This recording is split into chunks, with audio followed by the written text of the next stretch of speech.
Berarti nggak Roro Jonggrang mau beres. Bisa cerita yang lebih kekinian nggak? Roro Jonggrang, gue kayak inget nih. Kita udah parkir, gue ajak lo semua ke bengkel yang biasa gue bawa buat urusan beberes mobil customer teman-teman ya. Ini bengkel rumahan, ada di Rawamangun. Nah teman-teman, ini bengkel namanya Hapro Garage yang biasa gue mampir bawa mobil customer buat kesini nih ya. Padahal sebenarnya mobil yang gue bawa tuh macam-macam, nggak cuma Eropa, tapi di Jepangan juga ada. Bahkan Jepang yang Lexus juga ada ya. Iya, benar. Jadi gitu teman-teman. Nah sekarang gue mau nanya nih sama lo Meta, emang bener nih kalau ngurusin mobil Jepang tuh lebih gampang daripada ngurusin mobil Eropa? Mobil Jepang lebih gampang dibanding mobil Eropa. Yes.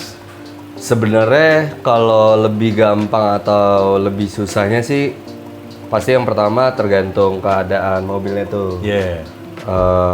Kondisinya gimana. Cuman kalau lebih gampang Jepang sebenarnya nggak juga karena ada beberapa mobil Jepang, terutama yang CBU, itu partsnya juga nggak gampang. Nah kalau di mobil Eropa itu kayak BMW Mercy itu masih oke lah partsnya, terutama BMW masih oke. Yeah. Cuman ada beberapa merek Eropa yang memang terkenal dengan susah, contoh Jaguar, mungkin Volvo. Makanya kalau Eropa itu kebanyakan spesialis kan, karena dia partsnya ready atau lebih ngerti gitu. Jadi istilah lebih gampang atau lebih susah itu tergantung kondisi mobil dan merek mobilnya. Iya, sama brandnya. Berarti bisa dibilang secara umum kalau teman-teman mau main permobilan atau mau melihara mobil agak tuaan ya, BMW Mercy cenderung lebih aman. Lebih aman karena lebih jamak kan mobilnya di jalanan. Oke. Tapi sekarang lagi banyak juga tuh Meta yang kayaknya niatnya mau ngebangun per Volvoan tuh. Swedia gimana itu? Apa ya nih gimana nih? Kan lagi banyak yang ngerapin tuh yang model-model lama gitu. Kira-kira sebenarnya mereka sendiri kesulitan gak sih tuh dapetin barangnya? Jujur Volvo tuh apa mereka udah bisa ngakal-ngakalin tuh? Oh kalau ngakalin sih pasti ada aja ya. Di mix sama yang cariin persamaan atau minimal fungsinya sama gitu. Kalau Volvo jujur belum pernah megang sebenarnya. Oke. Cuman kalau dari cerita teman-teman, memang secara parts dia lumayan susah karena nggak ada kan kalau di sini kalau boleh sebut perusahaan gitu ya. BMW kan di cover sama Astra gitu. Masih ada Astranya. Iya, jadi kebanyakan masukin sendiri. Tapi kan problemnya masukin sendiri itu kalau lo nggak ngerti part number dan region mobil lo itu sama dengan region yang mana kan bisa salah kan. Bener, lo udah pesen part tertentu, part numbernya ada, ternyata di sana buat setir kiri. Nah, itu PR di situ. Tapi di Hapro bisa pesen part juga ya? Bisa pesen parts juga. Jadi di beberapa case kemarin teman-teman kita ada mobil customer yang emang ternyata perlu partsnya itu harus order lewat Hapro, gue minta tolong. Antara memang barangnya di sini atau dari luar ya, sempet juga dari luar yang ngedatengin ya. Kebanyakan sih kalau mesti order dari luar pasti. Itu paling lama berapa lama tuh Meta kalau parts dari luar? Tergantung, kalau dari Eropa tuh paling lama bisa hampir 2 bulan ya. Tergantung tuh. Nah, jadi teman-teman dipikirin lagi kalau mau intinya kalau Volvo tadi hampir nggak kejawab ya sebenarnya ya. Kalau Volvo baiknya punya teman atau saudara yang udah Volvo banget. Atau mau nggak mau harus ikut komunitas nih. Mau nggak mau ikut komunitas. Yang bener ya. Enggak soalnya ya gitulah. Komunitasnya dagang doang. Saya ada om gitu, biasanya gitu. Tapi kan solusi berarti sebenarnya dia punya barang tiba-tiba. Bagian itu ya benar. Cuman di grup komunitas sih jualan semua. Iya, ini rata-rata ya nggak semuanya. Benar. Meta, kalau lu sendiri, kayak tadi gue lihat di depan parkir ada E36, ada M46 gitu kan. E36 udah berapa tahun lo pegang Meta? 36 kurang lebih 15 tahun. 15 tahunan. Kalau M46 kayak ini bukan M46 lo yang pertama ya? Ada aja lo ngebangun mobil. Di luar dari E36 tuh pasti mobil yang gue dipakai dan nanti akan dijual. Oke. Jadi konsepnya gue beresin dulu sampai menurut gue enak, baru nanti akan gue jual. Berarti nggak roro jonggrang mau beresnya, emang bener-bener lo pakai, lo nikmatin. Bisa cerita yang lebih kekinian nggak? Roro jonggrang, gue kayak inget nih.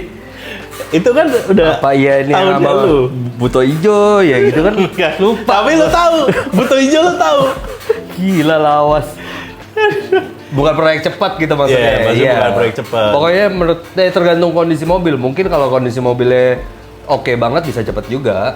Oh, Di guanya ya beresinnya ya. Iya, karena tergantung pas lagi ngambil di awal ya. Iya, jadi gue pakai dulu ada problem apa gitu kan. Nah ini ngomongin BMW nih, kalau per BMW-an, misalnya ada orang mau cari BMW second, sampai perlu scan nggak tuh cakepnya? Tergantung BMW-nya. Iya, kalau yang udah bisa scan, Yang harus sudah bisa scan. Kalau E30 kan bengong loh. apa yang mau dicolok apa ya? Itu. Jadi untuk tahun 95 ke atas lah ya gue katakan ya. Itu perlu banget scan. E34 udah bisa dong? E34 harusnya udah bisa. Kan dia mesinnya sama kayak E36 ya. Tapi ada E34 yang belum bisa juga sih. Oh yang awal-awal ya? Jadi menurut gue tuh perlu scan karena biasanya permodulan, persensoran itu langsung kebaca di scan. Oh. Jadi buat ngecek nih secara kelistrikan, secara permodulan aman apa enggak dulu. Di luar dari kita ngecek yang lainnya. Iya. Jadi lumayan ketolong tuh teman-teman kalau udah sampai nge-scan, selain fisik kita cobain nyetir ya kan. Tuh. Begitu di scan tuh ada masalah lainnya yang mungkin kita bisa antisipasi dari budgeting ataupun action buat beberesnya. Tapi kalau lu sendiri Om Meta, E36 kan lu udah lumayan lama pegang. E46 baru ngerapin dikit, customer beli. Baru ngerapin dikit, ini customer bengkel Hapro ya maksudnya teman-teman ya kan. Mereka adanya datang ke sini terus ngeliat tuh pemandangan di garasi. Lu secara buat pakai harian deh, lu lebih seneng yang mana, Meta? Buat harian di 2025 ini. 2025. Jadi lucunya ya kalau menurut gua E36 itu di saat gua kuliah sampai kuliah itu kan waktu itu pakai sekitar paling umur gua Itu berapa tuh? Tahun berapa sih? 41 ya? Pas lo de apa ya? Lu kuliah gue SD. Puber kedua, gua baru kuliah tuh. Ada tuh puber kedua. Lupa nih gua. Oh iya oke. Jadi pas zamannya kuliah, gue masih senang-senangnya dengan manual dan jalanan Jakarta saat itu. Ya masih bisa lu. Masih oke gitu Masih untuk ada manual. lengannya. Ada macet tapi ada jamnya lah, nggak kayak sekarang. Itu gue di E36. Secara profiling gue saat itu dan jalanan. Profiling ini maksudnya gaya nyetir lo. Kayak nyetir, terus dia manual juga. Dengan cc segitu ya kan.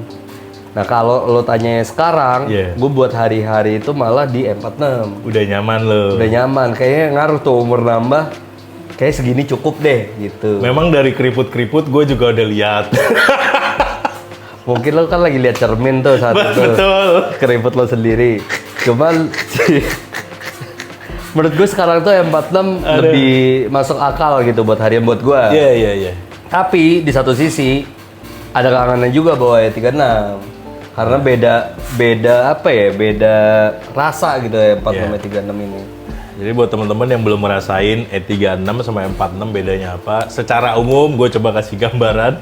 E36 tuh dalam tanda kutip lebih mencekam karena tampilan dashboardnya, interiornya lu kayaknya bawaannya pengen kenceng gitu loh. Tapi begitu masuk ke M46, lu jatuhnya lebih chill karena kan basicnya memang matic ya di sini ya. Yang masuk semuanya. Tapi E36 tuh ada pilihan opsinya, ada yang manual 323 itu pilihan cakep. Jadi berasa tuh gitu masih gigi 1, 2, oh kok masih panjang ya gitu.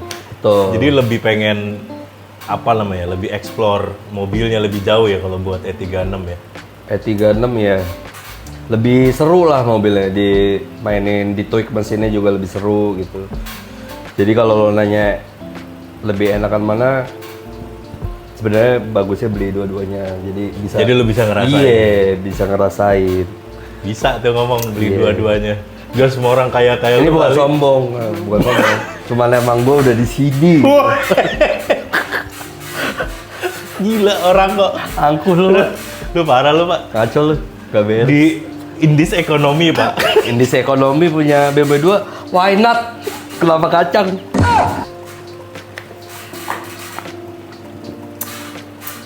Jadi gitu teman-teman. Sekilas per BMW-an dan sekilas tentang Hapro Garage. Jadi sebenarnya di sini terima apa aja Om Meta ya, mobil beberes apa aja, Jepang boleh, Eropa boleh gitu kan. Mungkin karena teman-teman customer itu kebanyakan BMW dan gue pakai BMW jadinya nempel tuh. Nempel. Orang baru mikir urusan BMW beres, padahal mobil apa aja boleh. Ya, termasuk gue nih teman-teman, kerjaan gue kan bantu orang beberes mobil. Ya gue bawanya paling besar mungkin arahnya ke sini gitu, karena yang udah kerjaannya beres. Intinya selama ada partsnya gue kerjain. Iya. Gitu. Tapi ada juga waktu itu nggak ada partsnya, lo kerjain juga, lo custom. Mohon maaf, botol radiator nggak pulang dia kalau nggak gue ganti dong. Jerah, jatuhnya jerah. Ya itu custom bener. Jadi bisa sampai custom juga, dia nggak di semua spare part ya. Di semua spare Selagi part. ada yang bisa. Takutnya pas tolong bikinin engine block dong kan. Belum. Tapi kalau ada customer bilang, Om, showbreakernya tolong di servis. Saran lo apa? Gini, kalau di gua servis gua nggak nerima karena gua tahu di servis itu mungkin ada waktu yang dia akan durability itu nggak lama. Jadi sebenarnya di gua itu kasihan customernya karena nggak lama dia akan rusak lagi. Jadi better gua tolak dari awal sekalian. Mendingan ke tempat servis yang nerima tuh. Benar. Jadi di sini pasti dikasih saran terbaik teman-teman.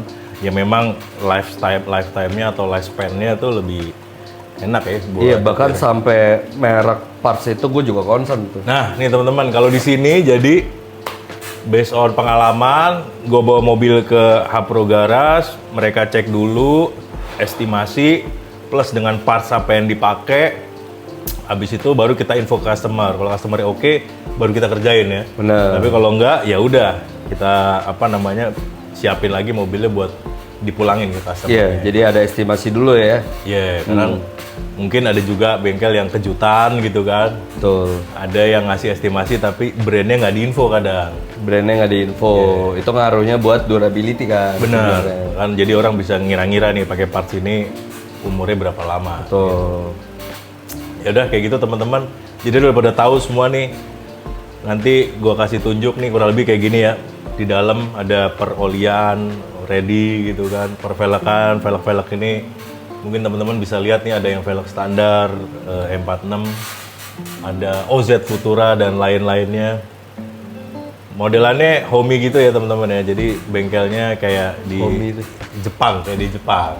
Iya gak? Bengkel-bengkel rumahan yang di Jepang. Dulu. Gitu. Kita juga di dalam nih ada ruangan buat PS teman-teman. Oh sama ini Pak, lo lupa. Apa ya? Appointment. Ah benar. Jadi di sini teman-teman sistemnya sistem booking ya, sama kayak jadwal kerja PBB. Kita by appointment, pun di Hapro Garage juga begitu teman-teman. Semuanya by appointment. Jadi kita nggak bisa ujuk-ujuk walk in, datang, Om Meta, gue turun mesin setengah, itu nggak bisa. Enteng kerjaannya. Santai kerjaannya. Ya udah gitu teman-teman. Terima kasih Om Meta. Ya. Udah nyumbangin waktunya. Siap. Sampai Bangga. ketemu lagi. Sip.